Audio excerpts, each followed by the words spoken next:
Blue Devils looking to go for the sweep here in Game 2 of a 2-game set on their first Saturday double-header of the year against Palatine. Welcome in, everybody. Nick Palazzolo with you. We got ourselves a little bit of a varsity backup game, but nonetheless, they're baseball players on the varsity team, so they deserve the stream. And, you know, I was a big fan of playing in these games because it's the only time I got to play. So we're just going to figure it out as we go. Today's starting pitcher for the Blue Devils is Jack Corellis. Corellis, a senior, going to Iowa, not to play baseball. He's just going to Iowa for school. Funky right-handed delivery, throws about 1.5 feet off the ground. And Liam Wiley, a JV call-up, will be doing the catching. We'll get you the other positions as we have them. I don't really have a lineup, so we're just kind of gonna figure it out as we go. So once I get lineups and that kind of stuff figured out to you, we'll bring you right back to action right here at the Almond Road campus.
Just about set for baseball in Game 2 of the 2-game set. Blue Devils will line up defensively like this.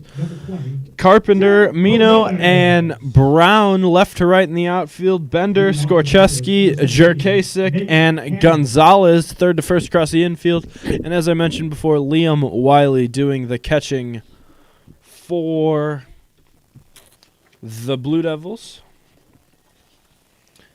As Corellis gets ready to deliver, he delivers a strike in there to Nate Hannon. Hannon was a pinch runner in Game 1. As Corellis gets a weak ground ball, third base side, but that'll get foul.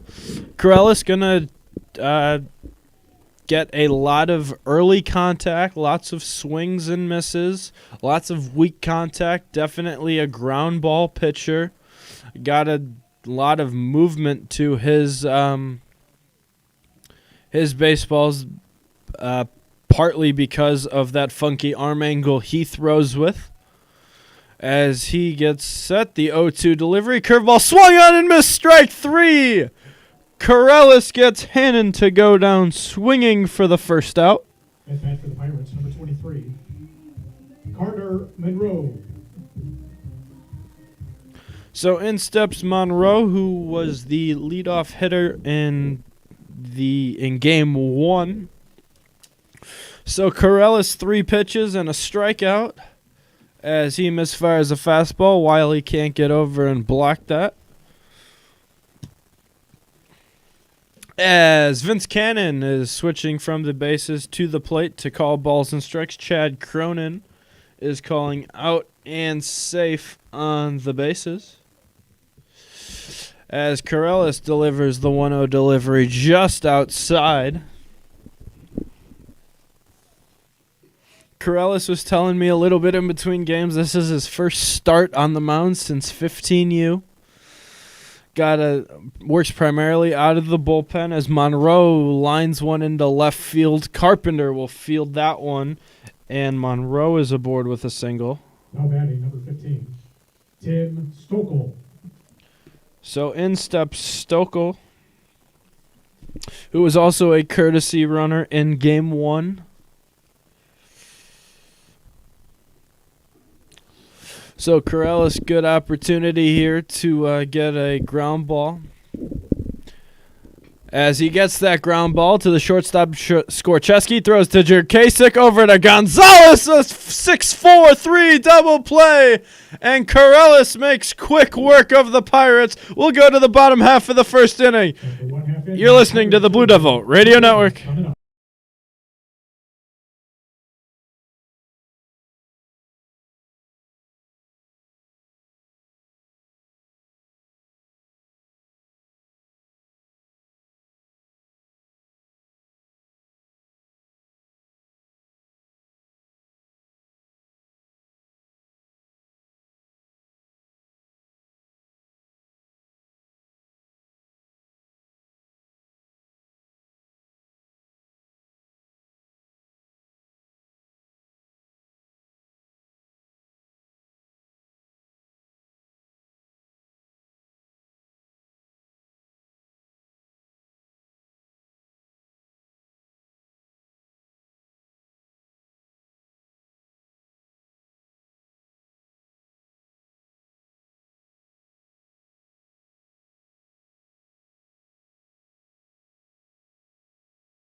Welcome back, bottom half of the first inning. After Corellis made quick work of that Pirates offense, it'll be Gonzalez and then Jerkasik as Gonzalez lines one in up the middle for a base hit.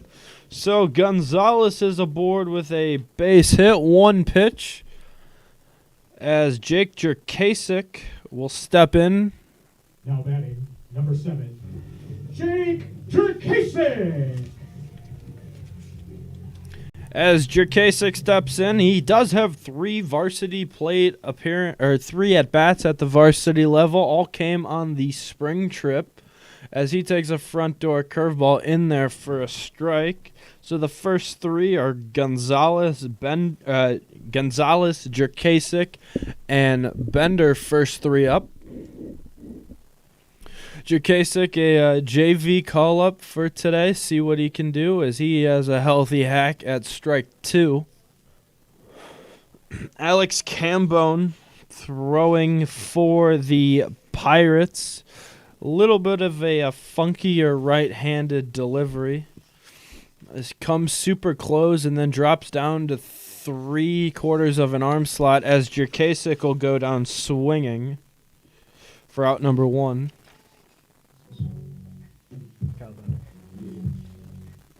Now batting, So in steps Kyle Bender.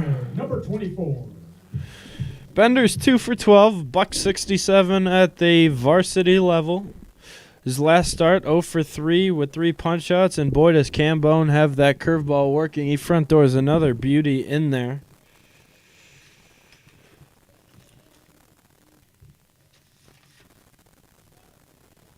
As they try to pick off Gonzalez, and that throw will go all the way to the tarp. Gonzalez will hit second, and he's not stopping. He will head into third, and a costly pickoff move as Gonzalez will go first to third on the air by the pitcher Cambone on the pickoff move. So Bender with an opportunity to do something here in the bottom half of the first inning.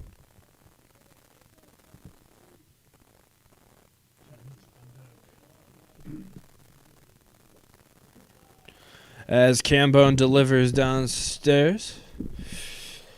After Bender, it'll be the junior Camden Mino. He will clean up the Blue Devil batting order. The 1-1 delivery to Bender, skied in the air, deep center field. Hannon going, twisting and turning. He makes the catch. Gonzalez will tag from third, and he will score. So Kyle Bender gets the Blue Devils on the board with a sac fly. Blue Devils lead 1-0. Mino.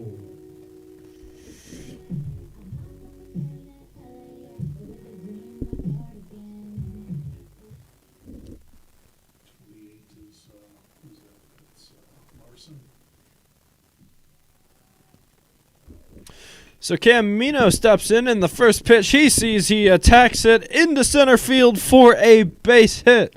So Mino is aboard with a single. 2 hits early in this first inning. Now hitting number 28, Evan Larson. So now Larson steps in. He pinch hit in game 1.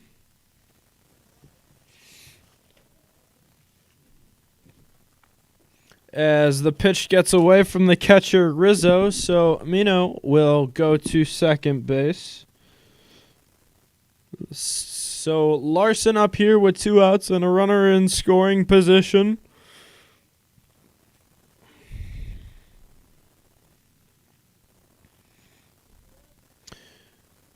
The 1-0 delivery misses outside for a ball. The count will go to 2 balls and no strikes. Keith Stocker is taking over at third base in the coach's box. Dan Ward assumes the position in the first base coach's box as Cambone spikes another fastball, and Mano is now just 90 feet away from scoring as that ball got away from the catcher Rizzo.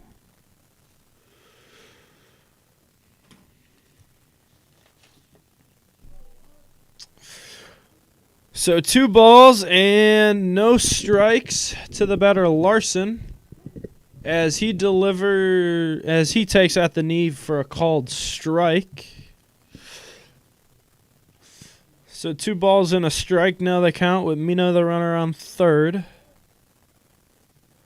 As Larson skies one in the air deep into right center field, and that'll one-hop the wall. Mino will score, and Larson is into second base with an RBI double. Welcome back, Evan Larson. Now batting number 13, Liam Wiley.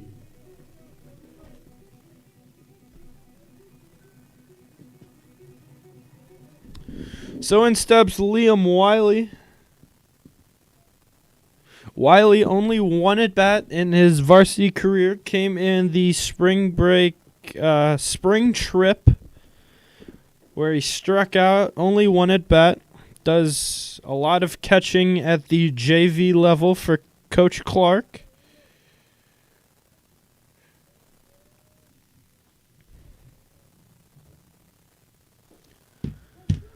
As Wiley takes strike 2 on the other third, Wiley is batting .286 through 31 plate appearances at the JV level. As Larson takes a short lead on second base, the 0-2 from Cambone to Wiley. Front door breaker in the dirt. Larson stays put at second base. An interesting sight in the Warren dugout where Charlie Badgley has a catcher's glove and a catcher's mask on. I think he's very excited to potentially go warm up Corellis if Wiley were to reach here. The 1-2 swung on and missed, strike 3 as Wiley goes down swinging, but the Blue Devils score twice. We'll go to the second. You're listening to the Blue Devil Radio Network.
Welcome back to the Almond Road campus. Blue Devils have a 2-0 lead here in the early going, as Corellis is on for his second inning of work as he throws a pitch downstairs to Toby Peterson. Peterson got the start in game 1, was 0 for 4.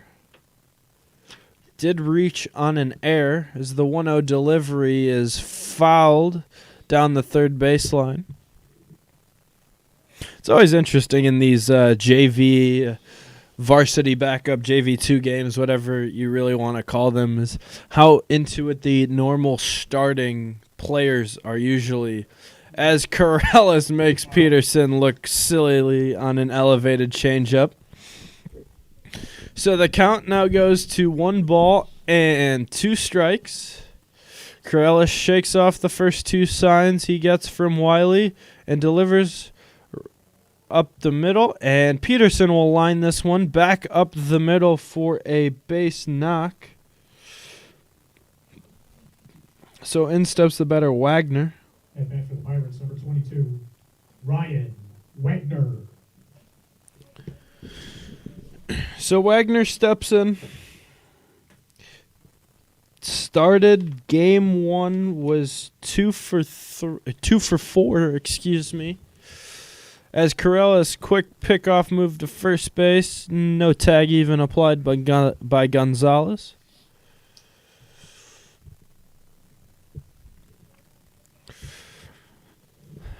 Corellis going to get you a lot of ground balls. Notice that in the first inning. As a runner takes off, Wiley's throw down to second is in time! Wiley dispatches the runner, Peterson. What a strike by Liam Wiley. Excellent pitch, excellent throw by Liam Wiley. So now there's 1 away here in the first inning with no balls and 1 strike to the batter Wagner. As Wagner skies one in the air, right field, KT Brown is over and he will make the catch.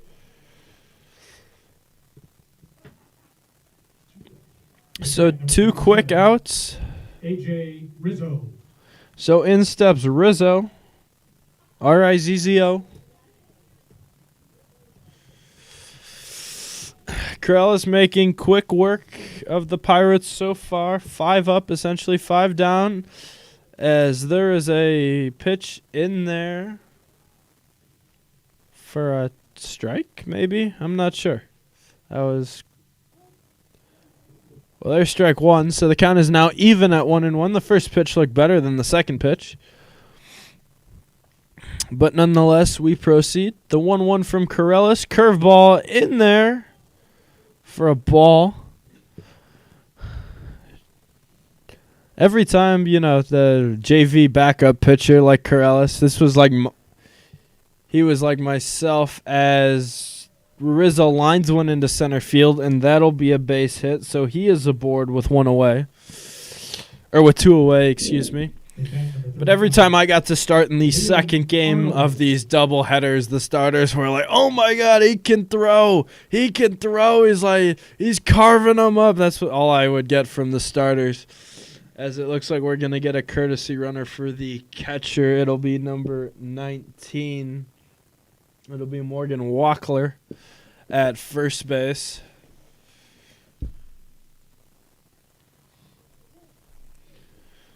So now Mulhern steps in. As Corellis, another pickoff move to first base, not in time.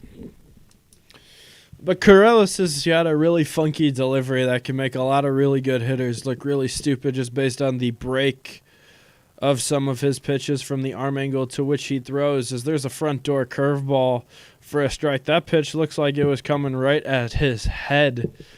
Or at Mulhern's head, but it had enough spin to get right over the heart of the plate. So another pickoff move to first, not in time. So we look to the Blue Devil dugout. Coach Dan Word has got a stopwatch trying to time Corellis' pickoff moves, it seems, or quickness to home plate. as the 0-1 delivery misses downstairs for a ball. So the count will go 1-1. Pretty cold day here at the Allman campus, about 38, 40 degrees. Real feels about 32 degrees. Wind is blowing out to right field, blowing left to right. In game one, we had some snow showers, had some rain, we had some sunshine, had a 3-run homer, we had a 7-run inning. No balks, though. No lineup card snafus. That would have made that game more interesting.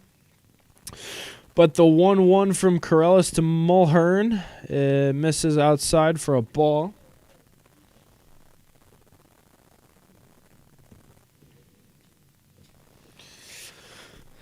So Corellis working quickly with 2 outs with the runner on first base. Wiley dispatched the first runner this inning via the caught stealing.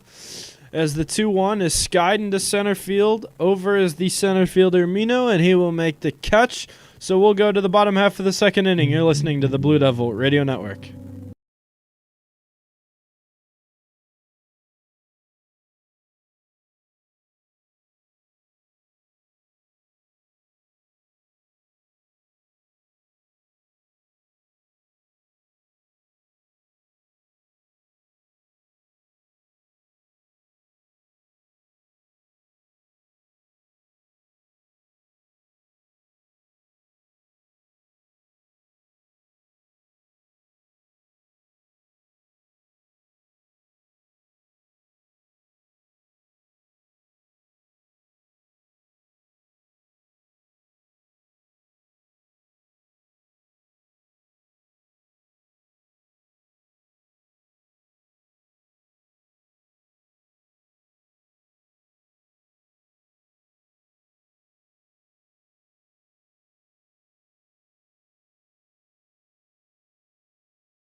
Welcome back to the Almond Road campus. Bottom half of the second inning. Blue Devils lead 2-0. As it'll be KT Brown, followed by Sam Schmidt, followed by, it's anybody's guess.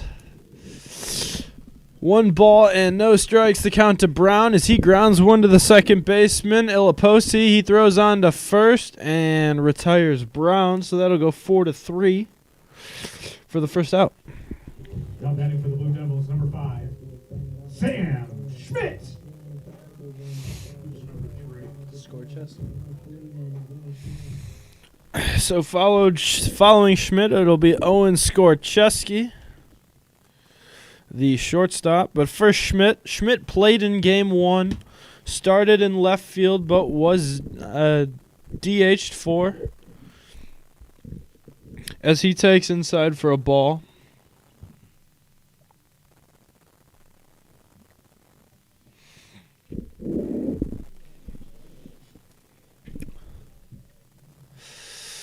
As the next delivery from Cambone misses downstairs. Count should be 2-0, but you give the starter the scorebook, which they've never worked before, and they get a little confused. As the 1-1 misses to bring the count to 3-0, I believe.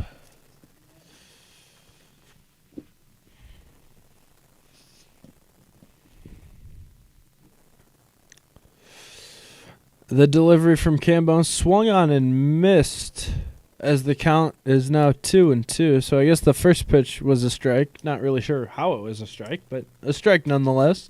So 2 balls and 2 strikes to the batter Schmidt as the 2-2 delivery misses very badly. That's not even what I would consider a pitch. That's more of a throw because of how non-competitive it was. So the count runs full to the batter Schmidt with Skorcheski waiting on deck.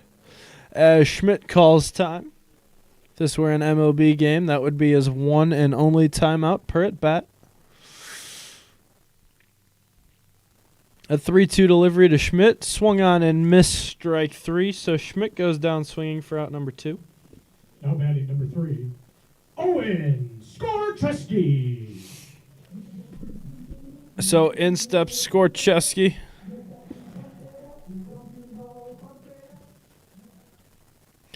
Skorcheski is playing on the JV team. Another JV call-up, hitting .280 at the JV level with a .486 on-base percentage, which is very good. His walk-to-strike ratio at the JV level was essentially 1-to-1 with 9 strikeouts to 8 walks. As the 1-1 to Skorcheski is fouled back. So the count will run to 1 ball and 2 strikes.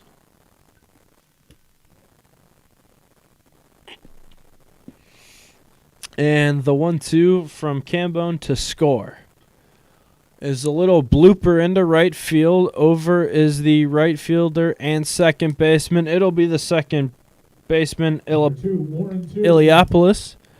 And that'll do it. We'll go to the third. Blue Devils lead 2-0. You're listening to the Blue Devil Radio Network.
Welcome back to the Almond Road campus. Top half of the third inning. Corella still working.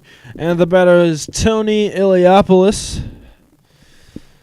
Iliopoulos has flashed a really good glove so far through a little more than a game worth of baseball. Is a couple excellent plays as Corellis throws a sinker that runs in and hits the right leg of the right-handed batter Iliopoulos, so he will be aboard. Sean Westerman.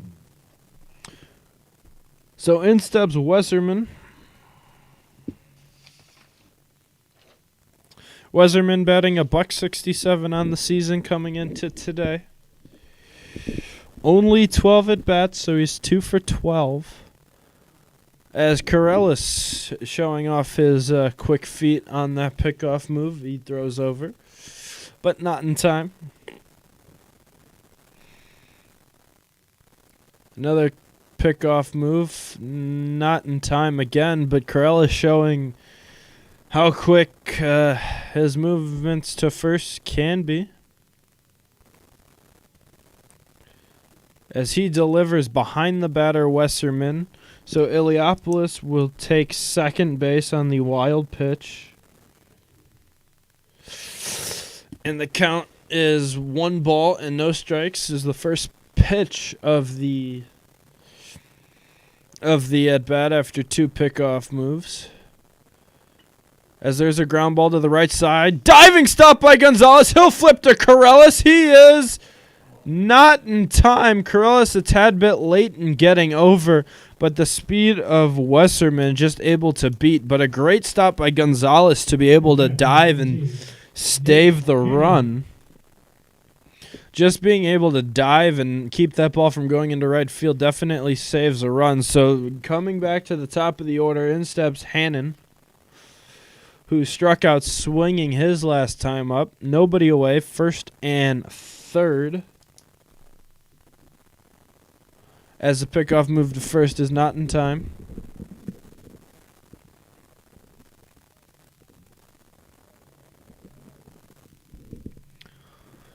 The 1-0 delivery is swung on and missed. Throw to second base will get into center field, so the Pirates will score. That'll cut the Blue Devil lead in half, so it'll be 2-1 as Iliopoulos comes in to score. And Weserman will go to second base. So the count is 1 ball and no strikes. Corellis waits in that hunched over delivery, shows bunt, then pulls back a called strike.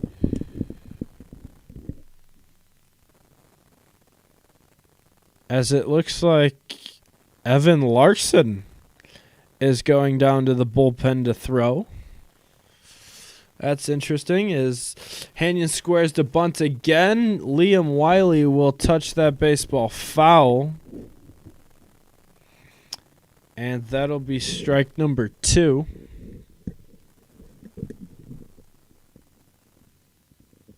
Or no, that was a... So there's a foul bunt on a 2-strike count, so the batter, Hanyon, will be out. Now batting number 23. So that'll essentially go down as a strikeout for out number 1. He called it 1 and 2. What is that? I have no... Did 1 and 2. With no outs. I have no idea what's happening. As the pitch to the batter, Monroe, misses outside for a ball. No idea what just happened.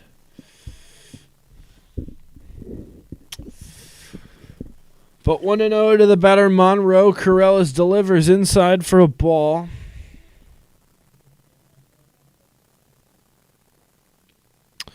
This game, too, likely only a 5-inning game. Most JV2 games, or backup games, as some people call them, are only 5 innings in length, just enough to get everybody a couple at-bats and a couple ground balls here and there. So 3-0 the count to Monroe as the 3-0 misses downstairs for ball 4. So Monroe is aboard with the walk, and in steps Stokel. 15. Tim Stokel. Definitely a challenge to hit off of a sidearm pitcher, because as a right-handed hitter myself, every time I faced a sidearm pitcher, which wasn't exactly often, I was always just trying to shoot the ball into right center field so I can just keep myself back enough to be able to, when I choose to swing, that everything was in terms of timing was good.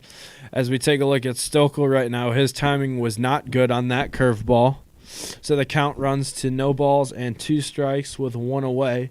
Corellis says no to the first 2 signs and now delivers the curveball skied into center field. Over is Mino into right center, and he will make the catch and get the ball into the infield.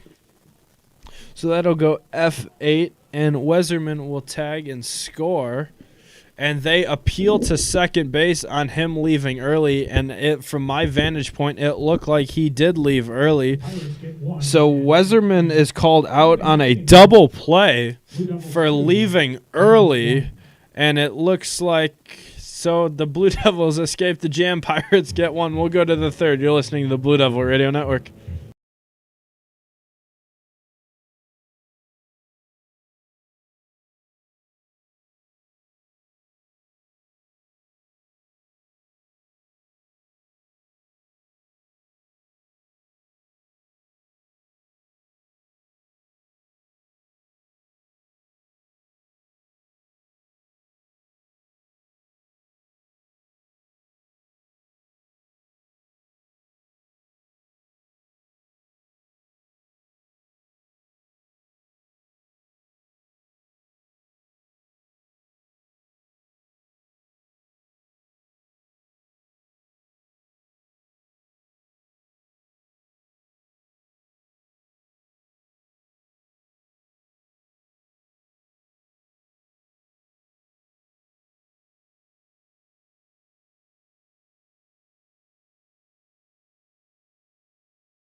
Welcome back to the Almond Road campus. Blue Devils lead 2-1 here in the bottom half of the third inning. It'll be Carpenter and then the top of the order. So Carpenter, Gonzalez, and Jerkasik. As Carpenter has a healthy hack at the first offering from Combo. Between half innings, the head coach for Palatine was very animated at the base umpire. So Paul Bello went out and argued with the base umpire, Chad Cronin, about his runner leaving early and being called out for leaving early on the flyout to center. As Carpenter takes an inside pitch, but it looks like our plate umpire, Vince Cannon, went to go punch for a strike. That was interesting. But Cronin and Paul was getting very animated with the base umpire, Chad Cronin, about how he can make that call. And I don't know, he can't possibly pay attention to two things at once. But, you know, because that's probably how that conversation went. As Carpenter takes high, so the count runs full to Carpenter. Cambone working fast. Anytime a runner gets called out for leaving early, and I've never had one coach, as Carpenter has a swinging bunt right in front of the plate, as the catcher Rizzo will throw down to Arnold at first base. So that'll go 2-3 for the first out of the inning. So in steps Gonzalez, but every time a head coach gets a player called out for leaving early on a tag play, it usually never ends well. It usually ends in some kind of ejection because, you know, there's some kind of comment being made towards the umpire about how he can't see both things at once. But I hate to break it to you, you can see both things at once, because if you look at the ball and then the runner's not at the bag, probably a very good chance he left early. So that's all I'll say on that one. So as Gonzalez takes a ball, squares around to bunt, but then pulls back, so the count will run to 2-1 strike. As the Blue Devils lead 2-1 here in the third. They scored 2 runs in the bottom half of the first inning as Gonzalez squares to bunt again but pops it into the net. So the count will go to 2-2 strikes, I believe. But with a starting player operating the scoreboard, you're never really sure.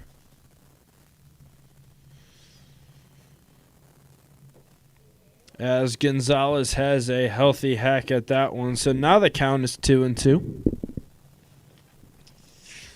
Gonzalez singled in his first at bat and came through with an RBI double in game 1 as the 2-2 misses very badly and very outside and also being very low. So the 3-2 is now inbound from Cambone. Again, another funky delivery. Comes set at about the head as Gonzalez rips one right to the first baseman, Arnold, who makes the catch. What a play by Liam Arnold, who just had to turn his glove over and catch that baseball. So that'll go at L3 as a line out to 3 for the second out this inning. And in steps Jerkasik. Jerkasik hitting a very good .417 down at the JV level. Plays a lot of second base as he takes a front door curveball in there for a strike. Jerkasik struck out swinging his first time up. As the 0-1 delivery, he chased a fastball that was low and away. So the count is quickly now 0-2, and Jerkasik has to find some way to shake off that last swing and put a good swing on a 2-strike pitch as the 0-2 delivery misses outside. Jerkasik thought about it with his body but didn't actually pull the trigger with his hands and the bat. So the 1-2 delivery. Jerkasik swings on and misses, but the ball will go all the way to the backstop. Jerkasik is aboard as the first baseman Arnold gets his glove taken off by the running Jerkasik. So Jerkasik strikes out, but he also reaches first base on the pass ball, wild pitch, whatever you want to call it, as Bender steps in, who had a sacrifice fly in the first inning to drive in Gonzalez for the ballgame's first run.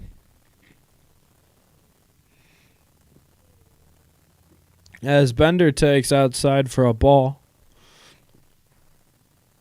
Bender saw some regular playing time after pinch hitting for Charlie Badgley after Badgley dislocated a finger at Stevenson in Game 1 of the Stevenson series last week. And as Bender just wears a curveball right between the number 2 and 4 on the back of his jersey. Captain Mino. So in steps Cam Mino. Bender saw regular playing time after that, but it did not go well. He had, I think it was a 3-for-4 day, but then cooled off his last start against Lake Zurich. He was 0-for-3 with 3 punch-outs as Mino takes a fastball just on the outside corner for a strike.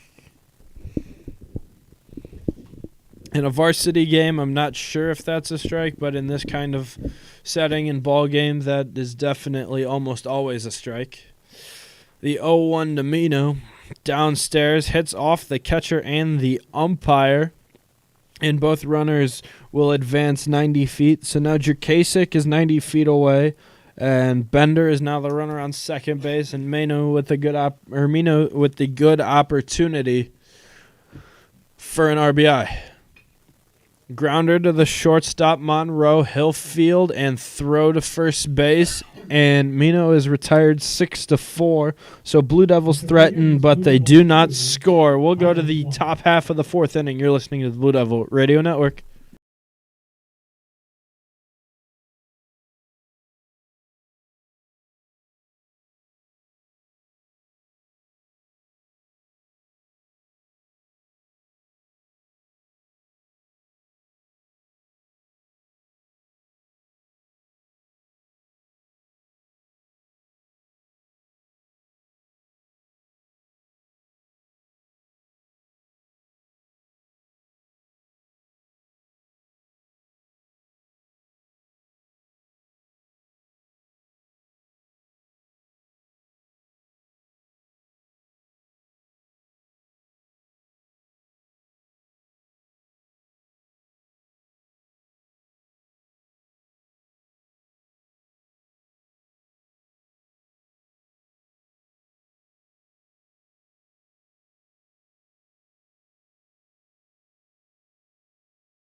Welcome back to the Almond Road campus. Top half of the fourth inning. Blue Devils lead 2-1 as the new hurler is on. Evan Larson is on for the first time this season, as Corellis is gone 3 strong innings. As the batter Peterson skies one high in the air into left field, and that'll be the left fielder Carpenter to retire Peterson. At bat, number 22, Ryan Wagner. So now steps in Wagner. So Corellis has gone 3 strong innings, only gave up 1 run, but a good 3 solid innings in this game. Reminder, this game is likely only 5 innings long, as the 0-0 delivery from Larson misses inside for a ball. The 1-0 from Larson swung on and missed. Definitely a little bit of a interesting tactic by the Blue Devil coaching staff, as you throw Corellis, who's the soft-throwing, maybe touching 70-mile-an-hour funky right-hander, and then you bring in the big right-hander who's running that fastball in there pretty good, and the Palatine hitters just seemed a little hard, as Vince Cannon, our plate umpire, forgot to throw a baseball in, because I'm not really sure where the baseball went. That was fouled back, but it's all right. So 2 balls and 1 strike to the batter Wagner, as the 2-1 is called strike 2. Nice job by Liam Wiley to be able to steal a strike there. Didn't flare his elbow out, just kind of brought it back in, as the 2-2 delivery misses inside. So the count will now run full.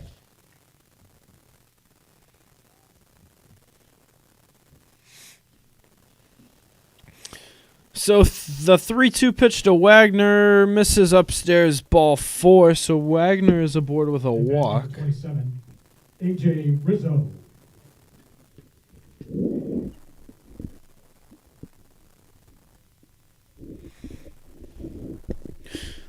So Wagner's aboard with a walk. In steps Rizzo, who singled up the middle his last time up. Larson working out of the stretch for the first time today, as he delivers a good fastball in there for a strike.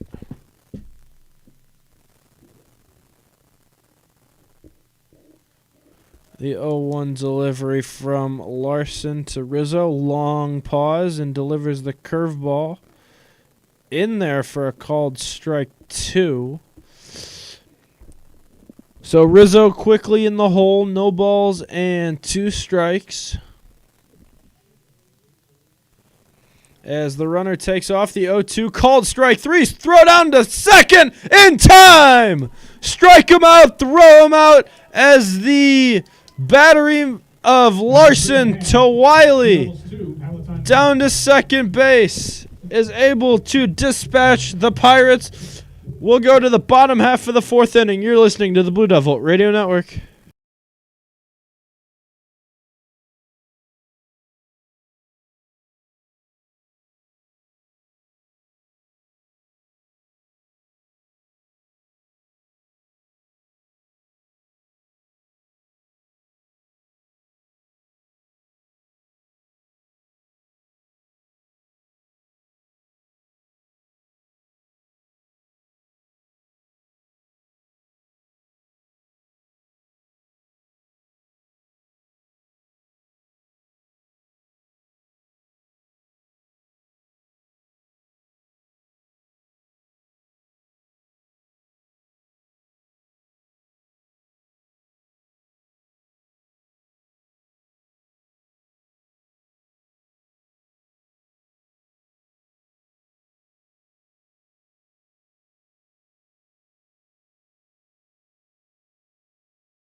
Welcome back to the Elmond Road campus. Bottom half of the fourth inning. Blue Devils lead 2-1. It'll be Larson, Wiley, and KT Brown due up for the Blue Devils as Cambone's still working. Blue Devils scored twice as Larson takes a called strike. Blue Devils scored twice in the first inning as Larson was able to double home a run and Bender was able to get a run in via the sac fly as Larson takes a front door curveball in there for strike two. So he is quickly behind 0-2 as the 0-2 hits Larson right on the shoe top. So Larson will take his base. Liam Wiley. So in steps Wiley. Wiley went down on strikes his last time up.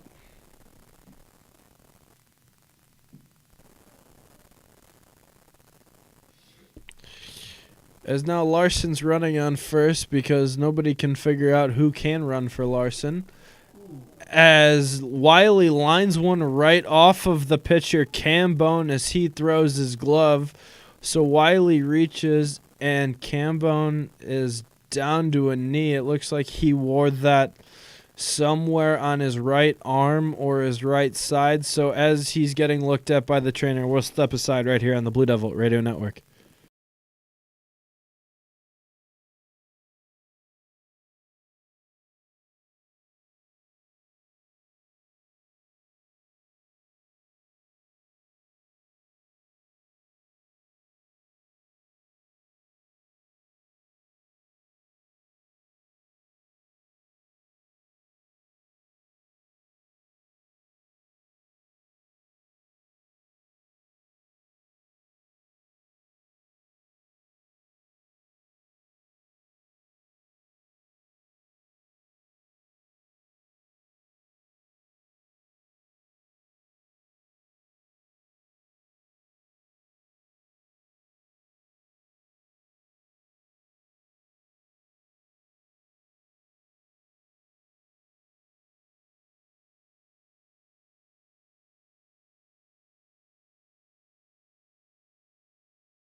Welcome back to the Almond Road campus.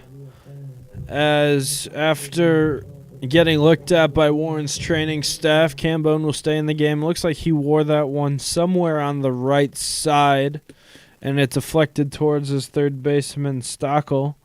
But now Schmidt will bat. He squares around a bunt, and it's a beauty down the third base line, fielded by Stockel, and he bobbles it. So Sam Schmidt is aboard with a bunt single, and now the bases are loaded for Owen Skorcheski. At bat number 3, Owen Skorcheski. So Skorcheski on. Flied out to the second baseman, Iliopoulos, last half, or 2 innings ago, pardon me. As Skorcheski takes a front door curveball in there for a strike from Cambone. Skorcheski only has 3 RBIs on the season at the JV level as he check swings on a front door curveball as he fouls it away. One of those accidental check swings, I accidentally hit the ball kind of a thing.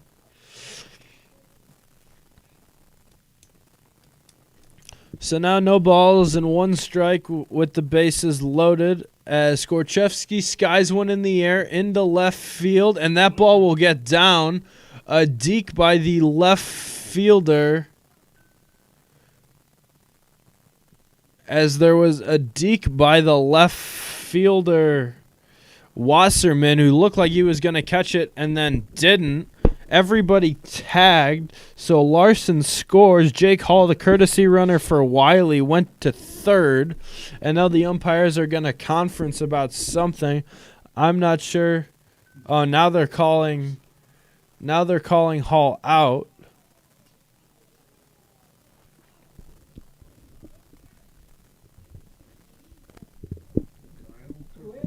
Now batting number 11.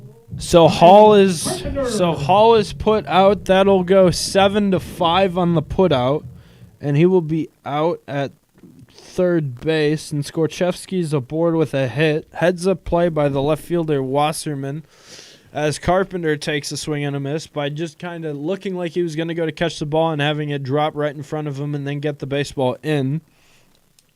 So that's out number 1. I think Hall didn't realize that it was a force for whatever reason, as the 0-1 delivery misses inside to even things up at 1. So Blue Devils now extend their lead. It is 3-1 thanks to the RBI single of Skorchevsky, as the pitcher inside moves him. Schmidt is caught in a rundown between third and second. And now Schmidt is tagged out. So that'll go pick off to, pitcher to second to third baseman. I think that's it. So Schmidt somehow is out by some rundown. I'm not even going to try to score right now. So there are 2 outs, and Carpenter's still working as the count is 1-1. So the 1-1 delivery from Cambone to the batter Carpenter. Carpenter closed out game 1 on the mound as a check on the base runner Skorchevsky, not in time.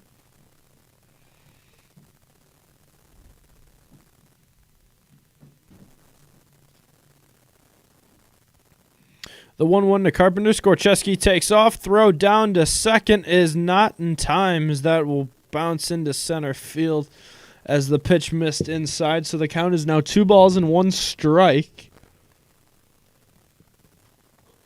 to the batter Carpenter. Blue Devils lead 3-1. 2 outs here in the bottom half of the 4th inning. Skorchevsky, the runner on second.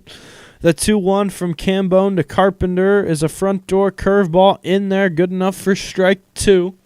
So the count now runs even to Carpenter, with Gonzalez waiting patiently on deck for a potential RBI opportunity here in the 4th. The 2-2 is lined right at the third baseman Stockel, and he will make the catch. We'll go to the 5th. Blue Devils likely just need 3 outs to win game 2. Blue Devils lead 3-1. We'll go to the 5th. You're listening to the Blue Devil Radio Network.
Welcome back to the Don Howe Press Box. Nick Palazzolo with you. Blue Devils trying to close out Game 2 with a victory as Larson delivers to the batter Arnold for a strike. Blue Devils lead 3-1 after winning Game 1 14-10. Yes, you heard me correctly. Blue Devils scored a touchdown in the bottom half of the first inning and then almost gave it up in the later parts of the inning as the 0-2 delivery from Larson is a called strike 3. Arnold will go down looking. So Larson punches out Arnold. At bat number 21, Tony Iliopoulos. So Iliopoulos will step in. Larson is the second Blue Devil to work today. The starter is Jack Corellis, who is in line for the win in the unofficial scorebook, as the 0-0 delivery is a curveball that misses upstairs.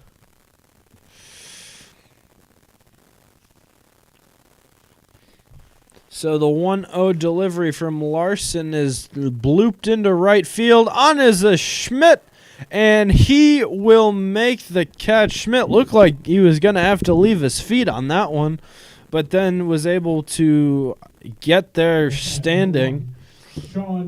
So that'll go F9 for out number 2, and the Blue Devils just 1 out away from sweeping Palatine in the doubleheader. As Larson delivers upstairs for a ball.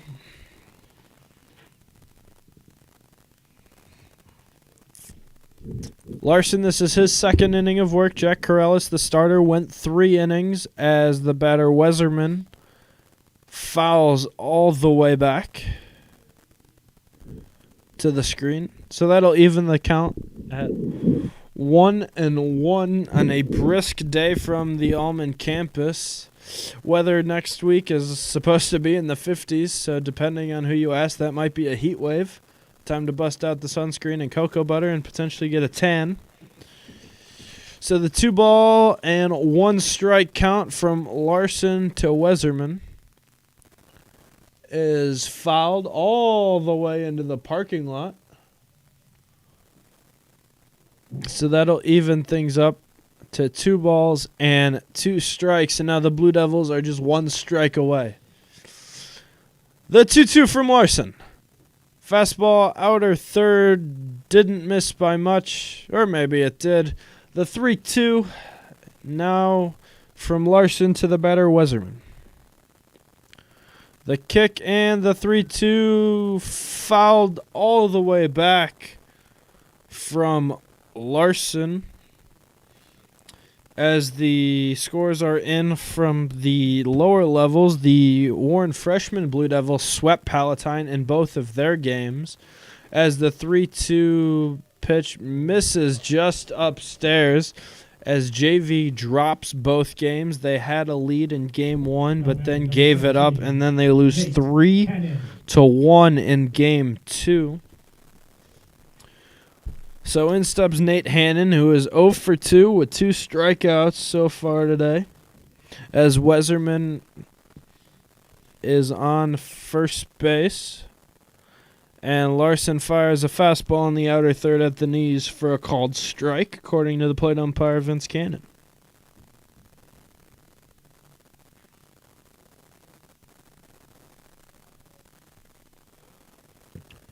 The 0-1 delivery is a curveball fouled in and out of the glove of Liam Wiley, the catcher. So the count quickly runs to no balls and 2 strikes.